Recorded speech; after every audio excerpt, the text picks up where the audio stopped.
Dodge City and in the territory on west, there's just one way to handle the killers and the spoilers. And that's with a U.S. Marshal and the smell of Gunsmoke.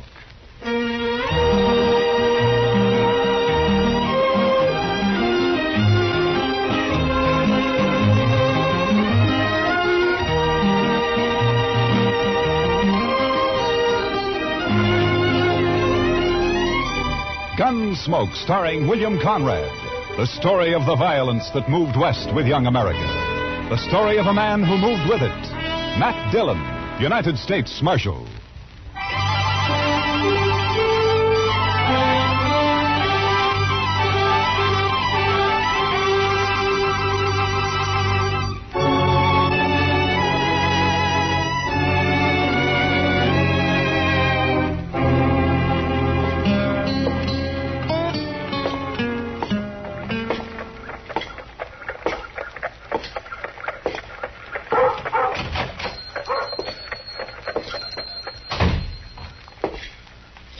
Hello, anyone here? Be right out. I was just in the... Oh, hello, Marshal Dillon. Hello, Ben. How are you? That shipment come in from St. Louis? It came in on the morning train, Marshal. I was going to send the boy over to tell you. What, have you seen it yet? I haven't had a chance to open it up. Here it is. Oh, good. Well, let's see how it looks. Huh? All right. There it is. Prettiest gold watch chain I ever did see. Chester will like that. And look at the gleam on that elk's tooth. Yeah. Chester know you're getting this for him? Oh, no. It's by way of a surprise. He thinks he's got a birthday this month sometime. Saturday's about the middle of the month, so I figure it's as good a day as any to give it. Good morning, Miss Tara. Oh, morning, Ben. Marshal Dillon. Morning, Tara. Oh, how beautiful. Is it yours, Marshal? Oh, no. It's for Chester. He's always wanted one. It's lovely. Ben, did my hand mirror arrive? Yeah, it came in this morning, Miss Tara. Can I take it now? Well, I don't know why not. It's paid for. Here. Careful now, Miss Tara. Came all the way from Boston, so don't drop it. Oh, I won't. Don't worry. Thanks, Ben. Goodbye. Goodbye, Marshal Dillon. Goodbye, Tara. That's a mighty pretty girl, Ben. Yes, sir. She's blossomed out since I saw her last. Well, what owe you, Ben? Oh, it'll be just about $4, Marshal. $4, huh? Yeah. There we are, $4. Thank you, Marshal. And give Chester my regards. I'll do that, Ben.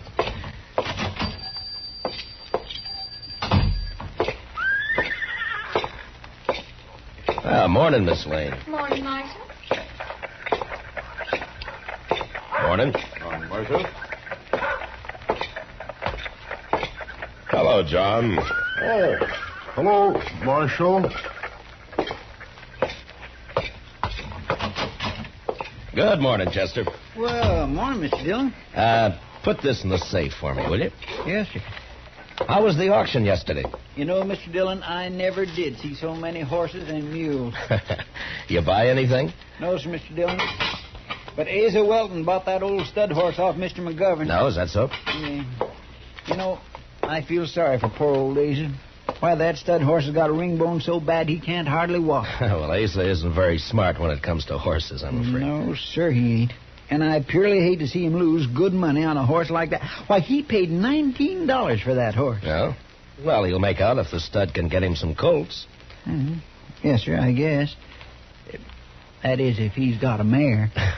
Yes, Chester, if he's got a mare. And if he don't, well, sir, I just don't know. My. Chester, this evening I'm going to have supper with Kitty over at Dodge House. Will you stay here? There's no work to do, but you could keep an eye on things, huh? Well, I'd be proud, Mr. Dillon.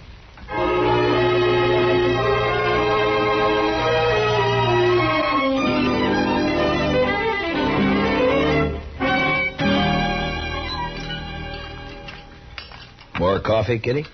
No thanks, Matt. Yeah. You mind if I smoke? Oh, those are the longest cigars I ever saw. Well, if it bothers Matt, you, 6 nights a week at the Texas Trail, and you think I'd mind one cigar? Go ahead. Okay. Matt, What? there's something been troubling me. Oh, what's that? Well, I wanted to have supper here so we could talk. Well, what is it, Kitty? Almost 4 months ago, you and Chester brought a little girl back into town. Daddy was dead, out in the plains. You brought her back because she couldn't stay out there alone. Well, go on. She was real sweet. Young, I guess maybe 17. You're talking about Tara Hantry. Yeah, Matt. I saw her over at the general store this morning. What about her? Well, she's hanging around the Texas Trail, Matt. I see her there all the time. Afternoons, evenings. Oh? Well, why are you telling me this, Kitty? That's no place for a girl. Not a young girl, not a girl like Tara. I don't have any say about how Kate runs the Texas Trail. If they don't want Tara in the place, Kate should keep her out. Well, Kate won't keep her out. Why should she? Tara's attractive. She's good for business. Kitty, when I brought Tara back to Dodge, Lawrence Kells and his wife took her in. They've been treating her like their own daughter. Now, it's not my place to interfere Well, with maybe them. they don't know, Matt. They're church-going people, Kitty, Kells and his wife. They try to do what's right for Tara. I'm sure they do. Matt, people like the Kells don't know the Texas Trail. They don't know the saddle bums, the spoilers, the wild ones that hang out there. Even if they did, they wouldn't see too much wrong with the man Tara's taken up with. Well, who is it? Jack Grace. Jack Grace? Yeah. Tara's keeping company with him? She has been since he came to town a few weeks back. Oh, that little fool. Well, don't blame her too much, Matt. He cuts quite a figure. Long hair, buckskin shirt, Texas spurs. She's young, and his stories make for good listening. Yeah. Matt, I've talked with Grace, and there's something wrong with him. He's too cold, like he's dead inside. He can charm you with a smile, and he talks just fine, almost like a gentleman. But there's nothing inside him, Matt. He's empty, like a shell. All right. What do you want me to do, Kitty? Thank you, Matt. Talk to the Kells. All right. Tomorrow morning. I promise.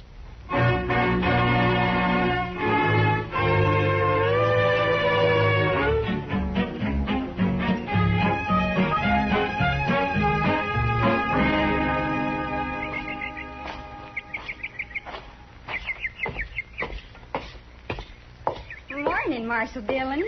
Good morning, Tara. We're having some lemonade. Won't you join us? I came looking for Mr. Kells. They're both down at the church, getting ready for the social tomorrow night. Marshal Dillon, have you met Mr. Grace? Mr. Grace? I know of you, Marshal Dillon. Down around Waco, several of the boys speak of you. No? What did you want to see the Kells about, Marshal Dillon? Maybe I could help you. I think I should talk to them, Tara. It's a matter of business. About Mr. Kells' business? The buffalo hide? No. It's another sort of thing. I better come back, Tara. They'll be home later? Well, you know how these church socials take planning. It may be late. Yeah, well, I'll come back then. Sorry you won't join us, Marshal. Thank you anyway, Mr. Grace. I'll walk you to the gate, Marshal. No, fine. I'll be seeing you again, Marshal Dillon. Maybe, Mr. Grace. I know why you came here today, Marshal. I know why you wanted to see the Kells. You do, Tara? It's about me and Jack Grace, isn't it? This isn't the time to talk about it, Tara. It's a fine time to talk about it. Now, look, The Tara... busybodies in this town sent you over here. They don't like my keeping company with Jack. Isn't that right? They're not busybodies, Tara. They're people who are fond of you. Older than you and know more about Jack Grace than you do. Blue-nosed old gossip. Now, Tara, listen to me. No, you listen to me.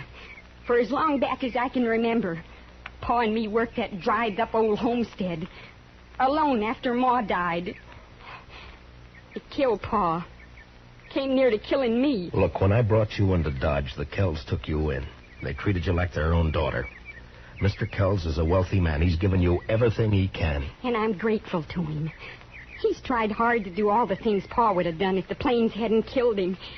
But he still can't give me the love and excitement and fun Jack Grace can. Oh, Tara, so help me. If you were 2 years younger, I'd put you across my knee and slap some sense into you.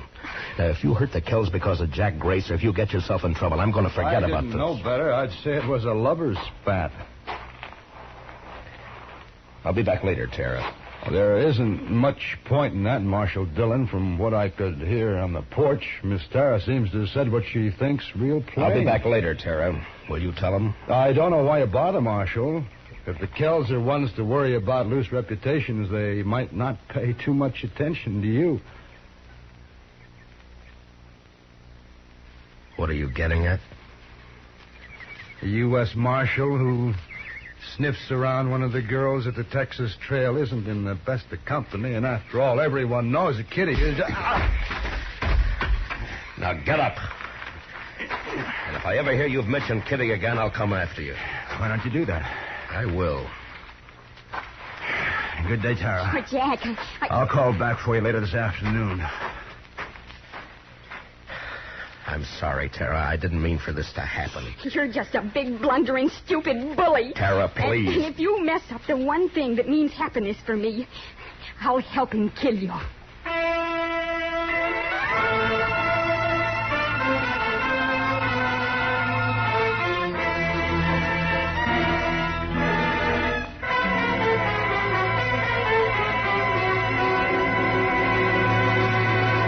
We will return for the second act of Gunsmoke in just a moment. But first, missed reminded? Then mind you don't miss CBS Radio's Mr. Chameleon on the first of his new Friday night broadcasts tonight on most of these same CBS radio stations. Now, the second act of Gunsmoke.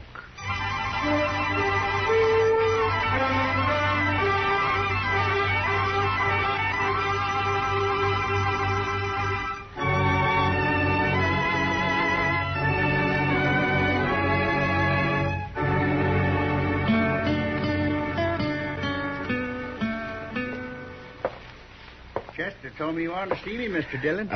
Yes, Mr. Kells. Won't you sit down, please? Yeah, sure. Hope it won't take too long. Gretchen and I are in charge of the box social tonight, you know. Wouldn't want to be too late. Well, it may take a few minutes, Mr. Kells. It's important. Oh? It's about Tara. And Jack Grace. You know about it, then? I've known about it ever since she came to town 3 weeks ago. They met, heaven knows where or how, and she's been seeing him most every day since. You know where she spends her time? At the Texas Trail. Yes, I know. Gretchen and I have tried every way we know, Marshal Dillon. We've both talked with Tara, but she's young and headstrong. I don't know what to do. I think she'd run away with him if we interfered again. Mr. Kells, as Marshal, this is no affair of mine, but as someone who's fond of Tara and... Well, I wish you'd try talking with her again. Well, we'll do everything we can, I promise you that. Perhaps Grace will get tired of her and leave Dodge. Perhaps. Well, anyhow, you know I'll sure try. Yeah. Well, thank you very much for coming over here, Mr. Kells. Sure, Marshal. You're going to be at the social tonight, aren't you? Oh, sure. Chester and I'll be there. Chester'd be real upset to miss it. Good. We'll see you there. Okay, fine.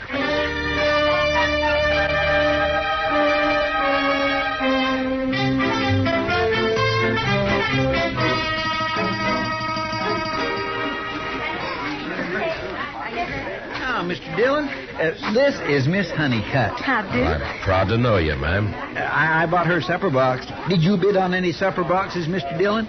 No, Chester. I was late getting here. Oh, so... that's a pity. Now, what do you do for supper? Oh, I'll make out all right. Well, there's really enough for the three of us, Marshal, if you'd care to join us. Well, thank you, Miss Honeycutt, but I'm looking for Mr. and Ms. Kells. Oh, they're not here yet. The parson was asking for them a few minutes ago. Mr. Kells was to have auctioned off the suppers, but they didn't come, so we went ahead without them. Oh?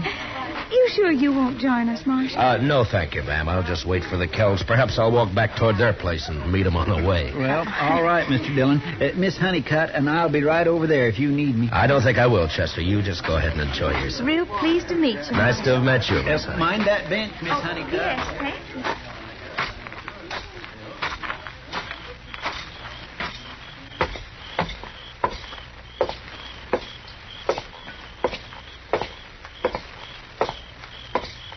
Matt? What? Oh, hello, Kitty. You leaving the party before I get there? No. I was just walking back toward the Kells place. They're not at the social yet, and this might be a good chance to talk to them. Oh, all right if I come with you? Well, sure. I had a talk with Mr. Kells this afternoon. Yeah? Yeah. He knows all about Tara and Grace. Has known for a long time. Well, what's he going to do about it, Matt? He doesn't know what to do. Neither do I, Kitty. Look, Kitty, you're a woman. You know about these things. You don't tell a woman she shouldn't love some man, do you? No.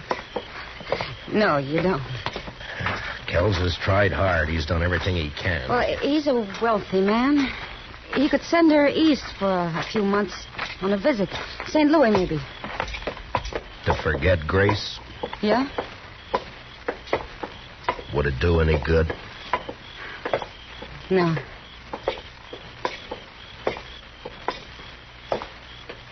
Oh, there's the house. It's dark. Maybe we passed him. No, I don't think so. Here. Thanks. Thanks, Matt.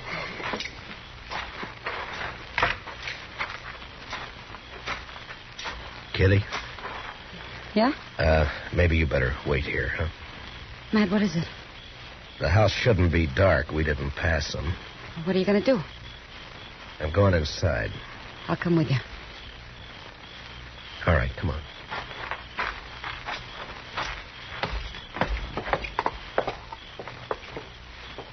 The door's open.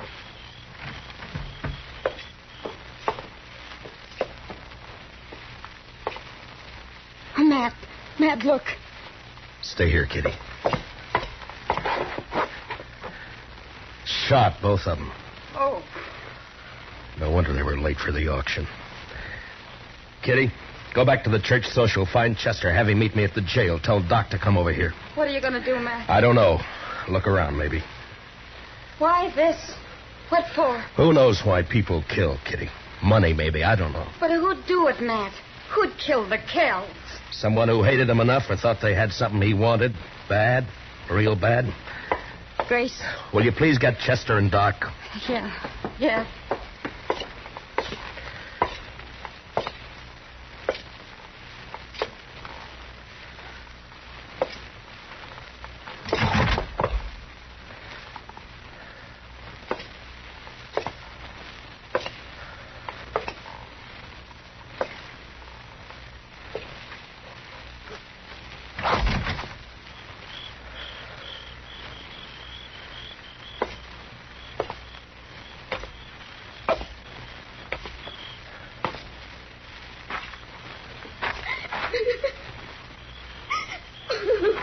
Tara? Tara, are you all right? It's Matt Dillon, Tara. Are you hurt bad? Who did it, Tara? Do you know? Yes, I know. Well, who was it? Was it Grace? Oh, Matt. What happened, Tara? Tara. Mr. Kells was waiting for him when Jack came for me. Mr. Kells wanted to talk with Jack, he said, and Well, go on. I don't know. I don't know. I can't help if you don't tell me what happened. But when Jack came, there was an argument. Mr. Kells told Jack to go away, leave me alone. Told him not to come back. Jack laughed. Called Mr. Kells a name, and Miss Kells slapped him. Then Jack hit her. Mr. Kells tried to get his rifle in the corner, and Jack... Yeah? He shot him. He shot both of them. Then he turned and said it wouldn't have worked out for us. He was leaving. Just like that. He was leaving. You see, you'd be nothing but trouble, he said. I'm leaving, he said. Then he hit me. And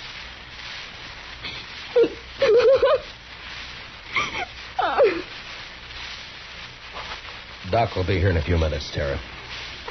He'll take care of you.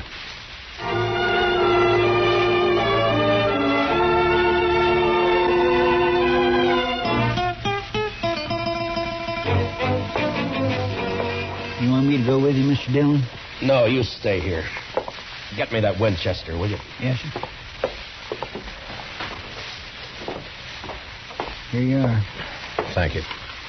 How do you figure to trail him at night, Mr. Dillon? I don't. I'm taking a guess, that's all. You know where he's going? Like I say, it's a guess. It won't be back to Texas. He's wanted there. Might be Abilene.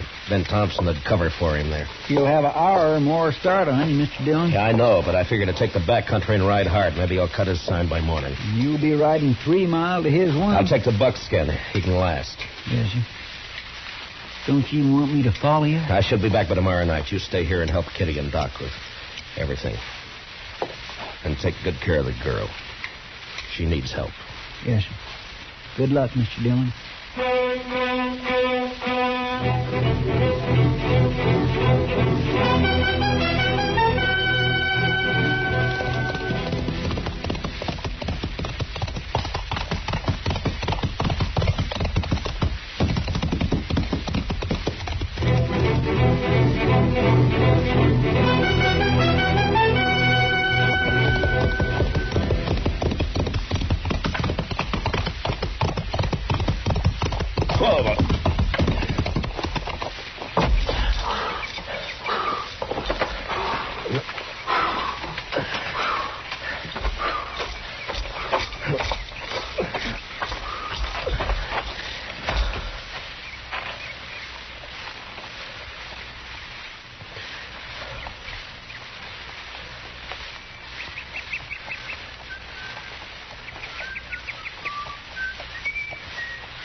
Grace!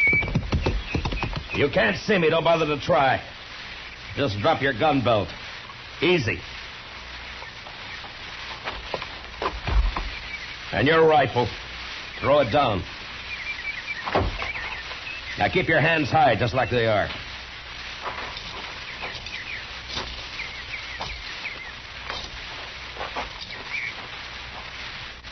You travel fast, Dillon.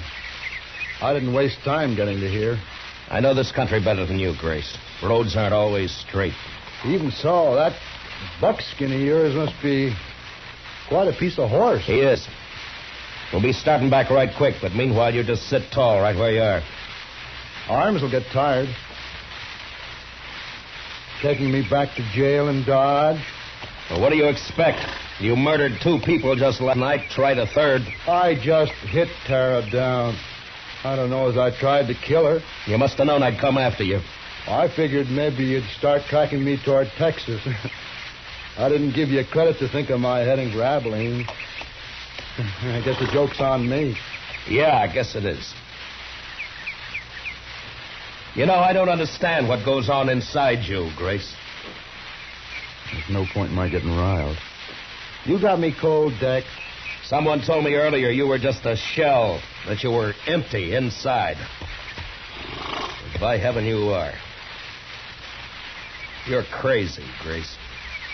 Just mean, pure crazy. It's you doing that talking, Marshal. Please yourself. In a way, it's all Tara's fault, I suppose. Well, it wouldn't have worked out anyway, like I told her. All right if I light up? Marshal? All right. But watch your moves. My makings are in my... Don't, Grace!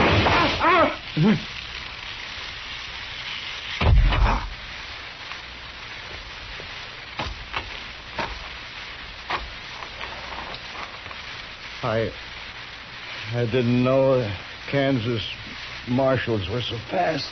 A derringer up the sleeves, an old story, Grace. Yeah, but they sure are... guess I won't go to trial after all. No, maybe not. But you're going back to Dodge. like they say on the posters. Dead.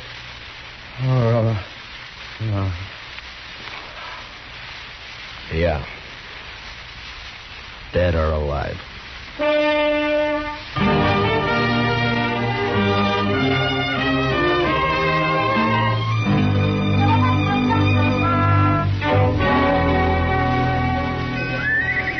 Marshal Dillon, I want to thank you and Miss Kitty for everything you've done for me since... Sure. You got everything from the stage, Tara? Yes, Miss Kitty. It's a long trip, Tara. You sure you won't change your mind? I think I'll like it back east, and St. Louis won't be as big as all this. Marshal Dillon will be late into Hays City if I don't get away now. Okay, driver. Well, goodbye, Tara. Good luck. Goodbye.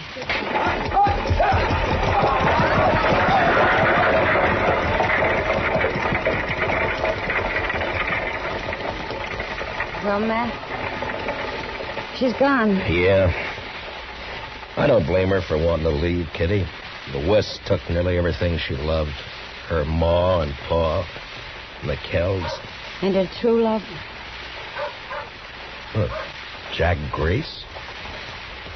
Jack Grace is no good, but Tara gave him her heart. And she never got it all back. Perhaps you're right, Kitty, but Tara's young. She'll mend. Will she, Matt? I hope so, Kitty. I truly do.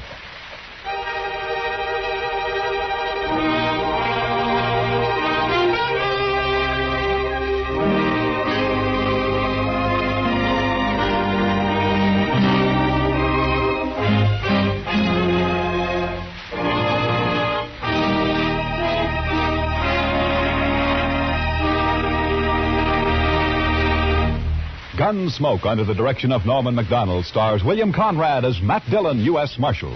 Special music for tonight's story was composed and conducted by Rex Corey.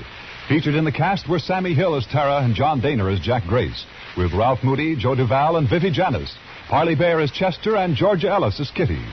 Gunsmoke is heard by our troops overseas through the facilities of the Armed Forces Radio Service. Join us again next week as Matt Dillon, U.S. Marshal, fights to bring law and order out of the wild violence of the West in Gunsmoke. Novelist C.S. Forrester saw in the turbulent Napoleonic Wars an ideal historical background for the exploits of a seagoing hero of his own creation, Horatio Hornblower. And now every Friday night on most of these same CBS radio stations, Michael Redgrave stars as Horatio Hornblower. Clancy Cassell speaking. And remember, Tarzan brings you his adventures Saturday nights on the CBS Radio Network.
Around Dodge City and in the territory on west, there's just one way to handle the killers and the spoilers.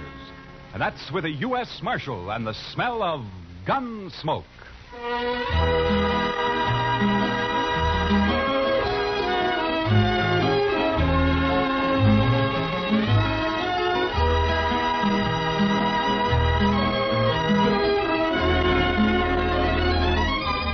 Gunsmoke, starring William Conrad.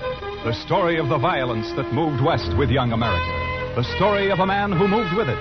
Matt Dillon, United States Marshal.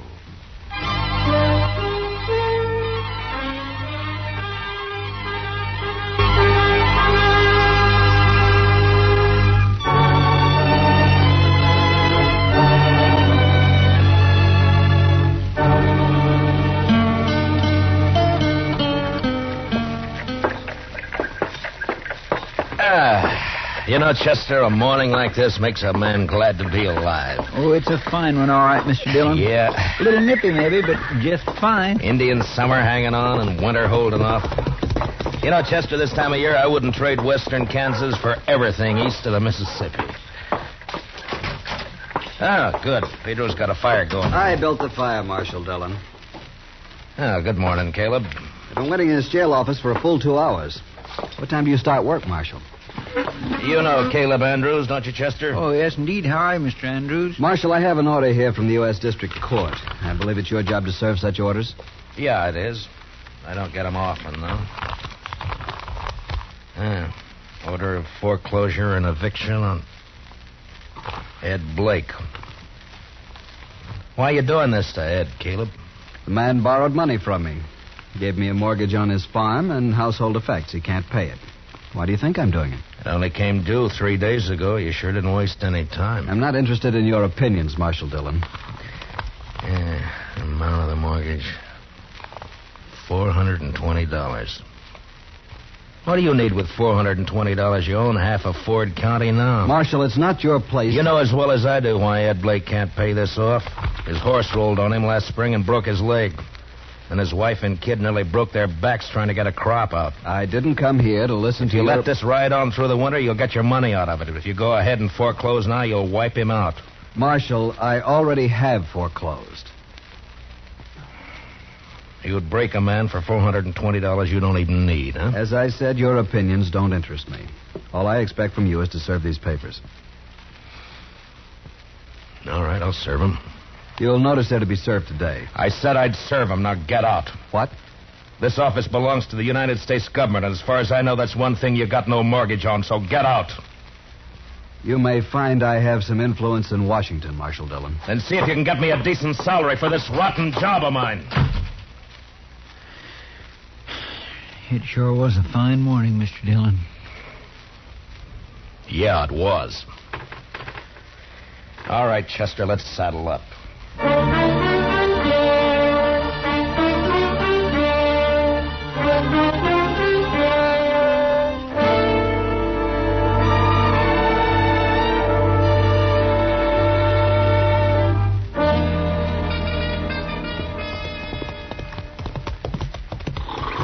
This is one job I purely wish we didn't have to do, Mr. Dillon.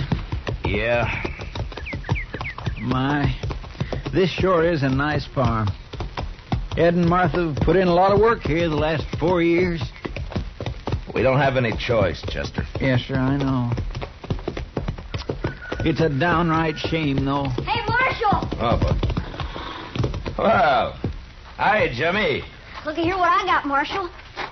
Well, looks to me like a mighty dead coyote. Sure, that's what it is.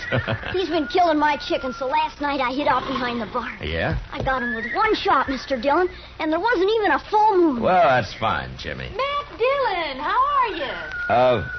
Good morning, Martha. And Chester, too. Miss Blake? Well, I'm glad to see you. Get down, come on in. Thank you. Jimmy, now that you showed that thing to Mr. Dillon, take it away somewhere. All right, Mom. He sure is a big one, ain't he, Mr. Dillon? Yeah, about the biggest I ever saw, Jimmy. He's real proud of those chickens of his. He's done fine with them. Well, here I am, though, keeping you standing out here in the yard. Come on, let's go inside. Well, we really can't stay, Martha. Oh, nonsense. You don't get out here once in a coon's age. Yeah, I know, but you And see... you're just in time. Your favorite dish, Matt. I was about to take it out of the oven when you rode up.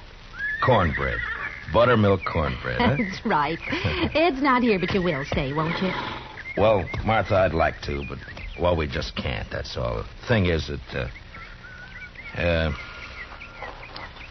you say Ed's away? Yes, he's in town. Matt, you're not yourself. What is it? Well, I suppose I ought to talk to Ed about this, but Maybe it'll be better if he hears it from you. Here's what? Martha, I got a court order here. It has to do with that mortgage of Caleb Andrews. It's a order of foreclosure and eviction and sale. No. Oh, no. Here it is. We were so sure he'd extend it. He knows what happened, why we couldn't pay it. We were sure he'd extend it. Well, he won't. I talked to him. Matt, how long before we have to get out? 5 days. So soon. You were right, Matt. It is better that Ed hears it from me. Coming on top of everything else, it'll... Well, I can't let it break him. I just can't let it break him. Martha, if there's anything I can do, you let me know, huh? Matt, I don't blame you for this. I understand. Well, come on in now and have some cornbread with us. Well, I couldn't. I'm sorry. Thank you anyway, Martha, but I just couldn't.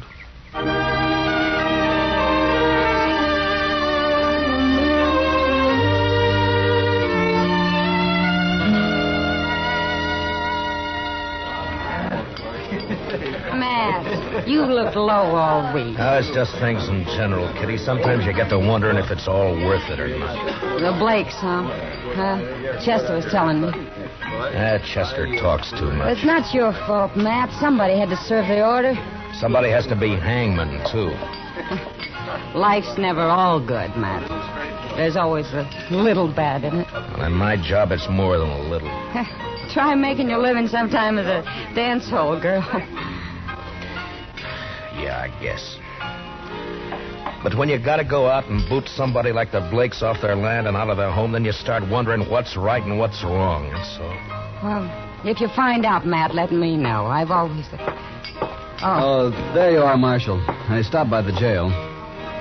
Well, all right, Caleb. What's on your mind? That Blake family, Marshal, they were supposed to vacate today. Well, they haven't done it. I rode by there a little while ago. According to the court order, they got until sundown. But they haven't made the slightest preparation to... Marshal, I believe I'd prefer to discuss our business elsewhere than in the presence of this... Easy, Caleb. Matt, I'll go. Caleb, you're going to apologize to Miss Kitty right now. No. Apologize? If you think I'm going to apologize to this cheap little baggage who's in it... Matt, you shouldn't have done that. Finnegan, take him outside and throw some water on him. Yes, sir, Marshal. Why not, Kitty? He had it coming to him. He'll do everything he can to hurt you now. He'll take it out on the Blakes, too. Yeah, maybe. Look, Kitty, I just got an idea. I'll see you later. All right, Matt.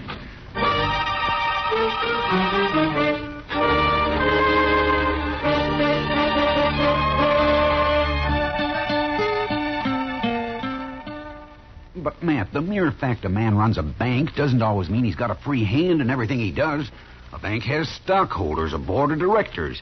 I've got to listen to them. I think they'd approve the loan, Clem. Another thing, Caleb Andrews is the biggest account I've got.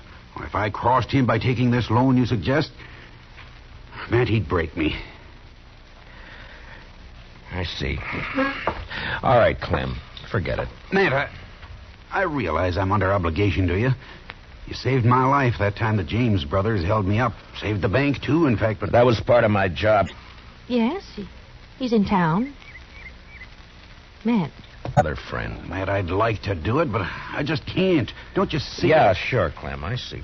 Just forget it. Gotta think of my wife and the two girls. Yeah, of course you have. It's not that I don't want to help. I understand, Clem. I really do. Forget it.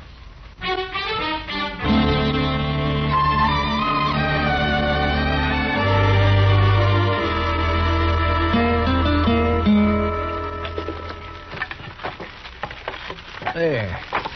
That ought to hold it a while. That fire feels kind of good, Mr. Dillon. It's getting chillish out tonight. Yeah, I guess we better have Pedro lay in some more wood. Yes, sir. When winter sets in, it always makes you feel good to know you got a warm place to hole up. Be mighty rough not to have a... Yeah, I was thinking of the same thing, Chester.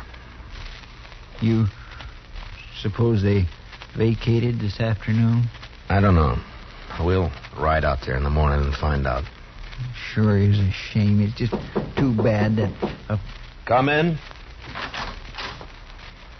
Can we bother you, Matt? Ed! Oh, well, come in, Martha. Well, hiya, Jimmy. Come on up to the stove, folks. Come on. Matt, the fact is that we kind of like to impose on you for tonight. We haven't got any place to go, no money. Wondered if we could sleep in the jail tonight. Oh, sure, Ed. Chester, would you get a fire going back there? All right, Mr. Dillon. And dig up some blankets out of the storeroom, huh? Yes, sir. Want to come help me, Jimmy? Jimmy? Now, you go along with Chester now, boy. Go on. All right. He doesn't understand all this, Matt.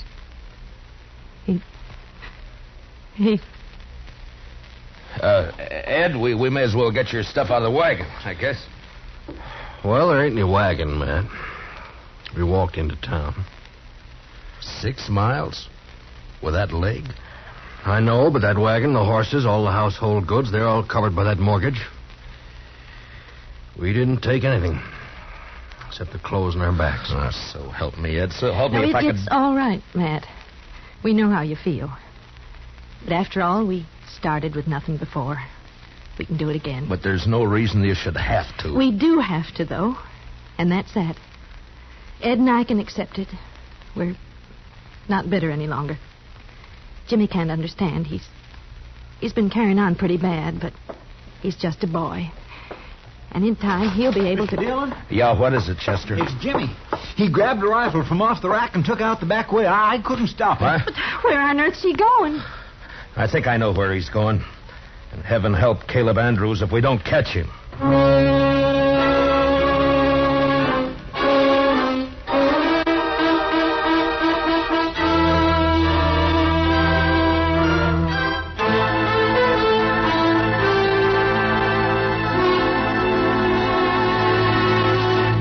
We will return for the second act of Gunsmoke in just a moment. But first, that widely traveled man of music, Mr. Vaughn Monroe, will land in Pottstown, Pennsylvania this Saturday night. The Moon Maids, the Moon Men, and the Monroe Ensemble will be on hand to enliven the session. Remember, tomorrow night and every Saturday evening, it's Vaughn Monroe and his musical caravan on most of these same CBS radio stations. Now, the second act of Gunsmoke.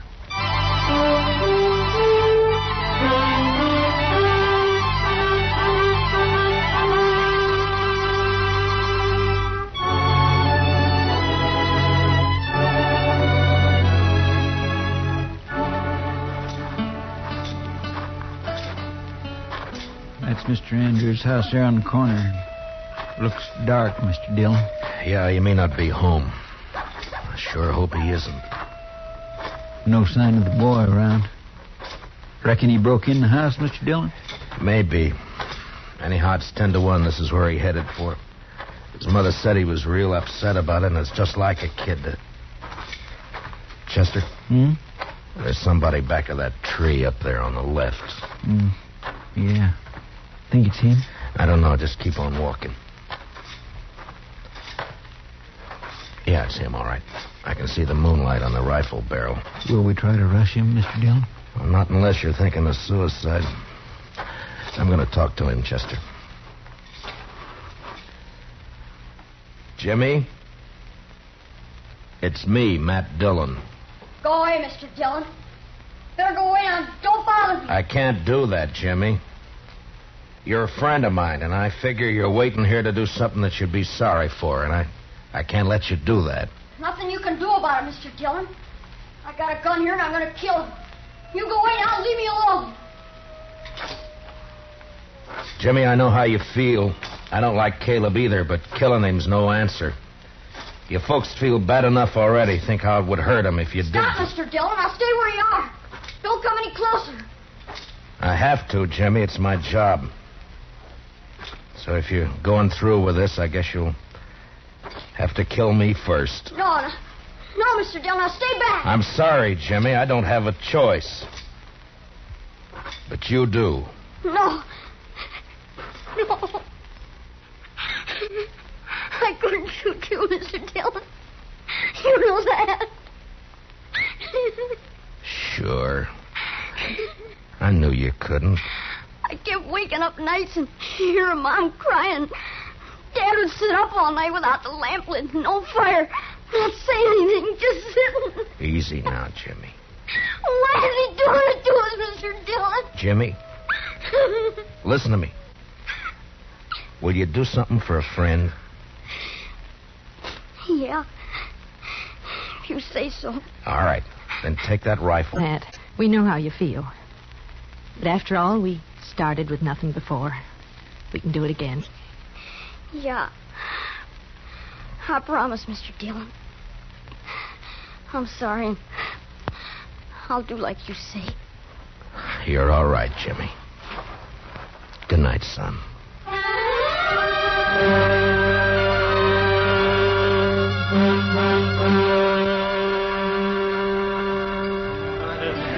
I could have told you Clem Bates wouldn't do anything, Matt. He wouldn't dare. He'd be scared Caleb would take his money out of the bank. Yeah, that's about what he said. I don't know, Kitty. I've done everything I could possibly think Oh, the of. worst of it is everybody in town's just as scared of Caleb as Clem is. I doubt if they'll even have the nerve to bid against him at the sale. Yeah, I know. He'll probably get the place at not much more than the amount of the mortgage. $420. Matt, I've seen more than that change hands across a poker table here in one deal. They think that's all it takes. I beg your pardon, Miss Kitty. Oh, of course, Jack. I'm not usually one to eavesdrop on people, but I have been listening to you, too. Jack, have you met Marshal Dillon? No, I haven't had the pleasure. The reason I butted in, Miss Kitty, I heard you talking about these people losing their home. I don't know this fellow Blake. He's never done any business over my table and probably never will. No, I don't think he's ever been in here. And I don't know if this will make sense. But the thing is, I left home when I was 10 years old, and I've been drifting ever since. When I see somebody like this Blake that sticks it out and works and fights and gets a raw deal. Well, what I'm getting at, here's $50 if that'll help him any. Oh, Jack. Well, this is awful decent of you, Jack. Matt, I said a while ago that nearly everyone in town was afraid of Caleb. Yeah? Well, there's some who aren't. Like Jack here and me and the rest of the dealers and the gamblers and the girls and the bartenders. That's right, Miss Kitty. Because we're drifters. We got nothing to lose. Matt, I'll raise $420 right here in the Texas Trail. By heaven, Kitty, I think you could. Well, I can't do as well as Jack, but... here's 20 from me. Boys! Everybody! Keep hold of that, Archie. Now listen to me for a minute. I got something to say.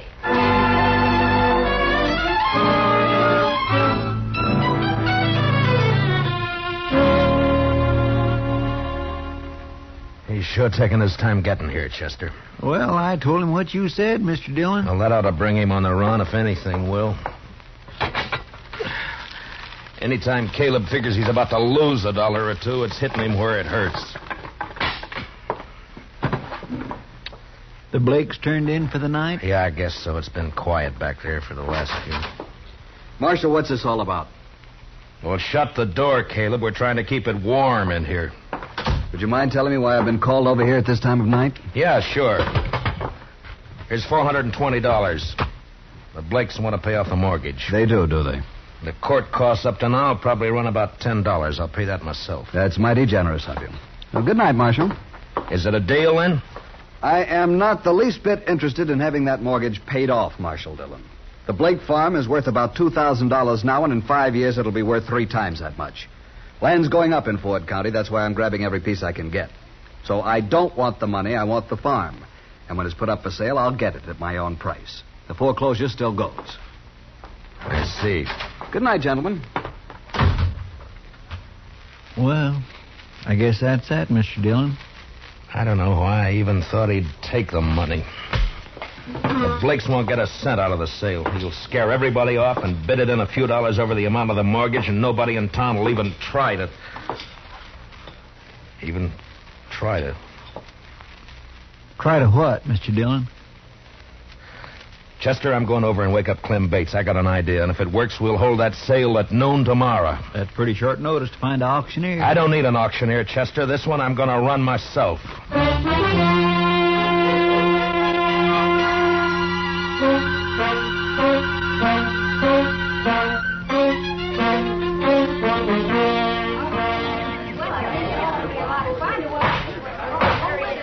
All right, everybody.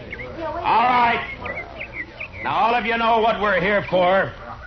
This is a foreclosure sale of the property and household effects of Edward and Martha Blake, ordered by the court at the request of that fine-spirited, good-hearted public benefactor and friend and neighbor of us all, Caleb Andrews. Marshal Dillon, I refuse to tolerate this. Caleb, I think we better get one thing straight right now. The law tells me I got to conduct this sale, but the law doesn't tell me what I got to say while I'm conducting it. Get on with it. Get on with the sale. All right. Now, the first item I'm offering is a breadboard. Ms. Blake tells me she's used this for nearly 10 years. That's a lot of loaves of bread, a lot of years. As you can see, it's pretty badly battered up. I doubt if it'd be worth much to anybody unless they were used to it. Suppose we started at 50 cents. Is there anybody here low enough to bid 50 cents for Mrs. Blake's breadboard? How about you, Caleb? I'm not interested in the item. Get on with the sale. Anybody else? No? All right, then. The second item. It's a crib. Now, you'll notice it's handmade. Rough construction. Never been painted. And it's been well used. Ed built it himself 12 years ago, just before Jimmy was born. There are teeth marks all over the slats here, but that doesn't really hurt anything. There are Marshal Dillon, may I suggest you lump the household effects together and offer them as one bulk item? I'm sorry, Caleb. I'd rather offer them one at a time. Unless, of course, you'd care to waive all claim to the household effects and withdraw them from the order of foreclosure. I waive the claim. The household goods are withdrawn. Now get on to the house and land. So ordered. Now, the item offered is 160 acres of tillable land, a 4-room house, and a barn. I won't read through the description. You all know the property. It's a good farm.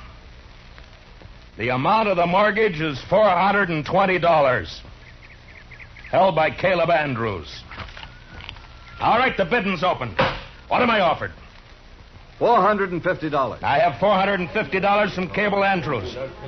Do I hear another bid? Oh, the farm's worth $2,000. You're going to let him have it for $450? How about another bidder? Mr. Dillon? Yeah, what is it, Chester? Well, I've been thinking some lately of getting me a little place like this and settling down. I'll bid $1,000. I have $1,000. Do I hear another bid? It's a trick. He doesn't want this place. $1,000. Going once? $1,200. Caleb Andrews bids $1,200. What do you say, Chester? Well, sir, I think I kind of like this farm. $1,500. This is ridiculous. The bid is $1,500. Going once. Going twice. $1,600. $1,600 from Mr. Andrews. Chester?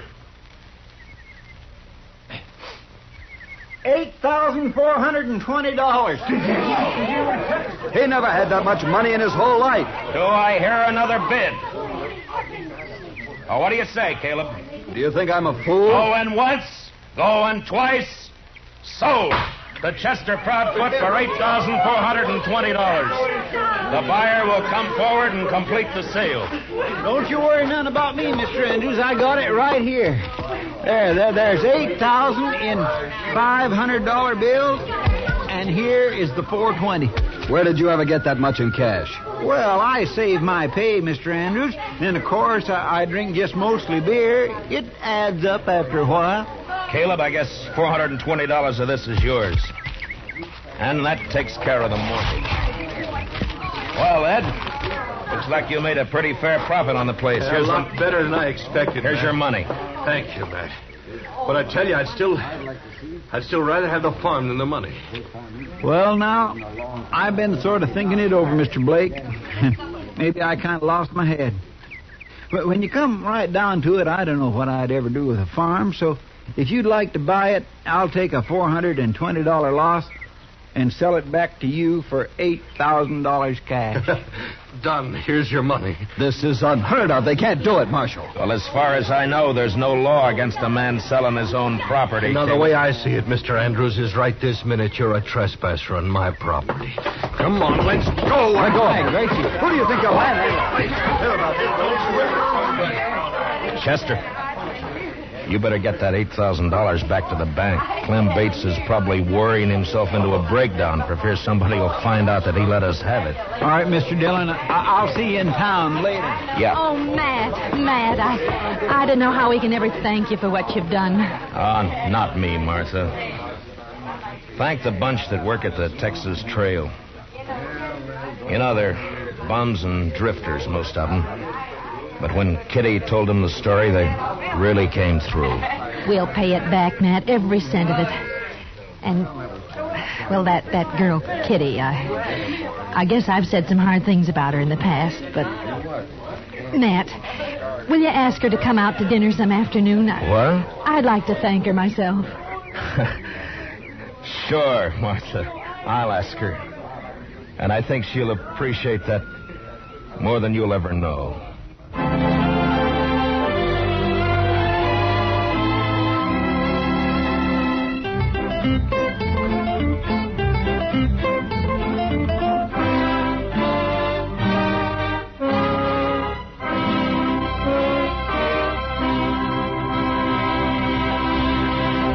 Gunsmoke, under the direction of Norman MacDonald, stars William Conrad as Matt Dillon, U.S. Marshal. Tonight's story was specially written for Gunsmoke by Les Crutchfield, with music composed and conducted by Rex Corey. Featured in the cast were Harry Bartell, Paula Winslow, and Richard Beals, with Joe Duvall, Lawrence Dobkin, and Jim Nusser. Parley Bear as Chester, and Georgia Ellis as Kitty. Gunsmoke is heard by our troops overseas through the facilities of the Armed Forces Radio Service. Join us again next week as Matt Dillon, U.S. Marshal, fights to bring law and order out of the wild violence of the West in Gunsmoke. Here's a suggestion for Saturday listening. Fun for All, starring Bill Cullen and Arlene Francis, and John Reed King's great show, Give and Take. Hear them tomorrow on CBS Radio. Clancy Cassell speaking. And remember, you'll find Western adventure and music with Gene Autry Saturday evenings on the CBS Radio Network.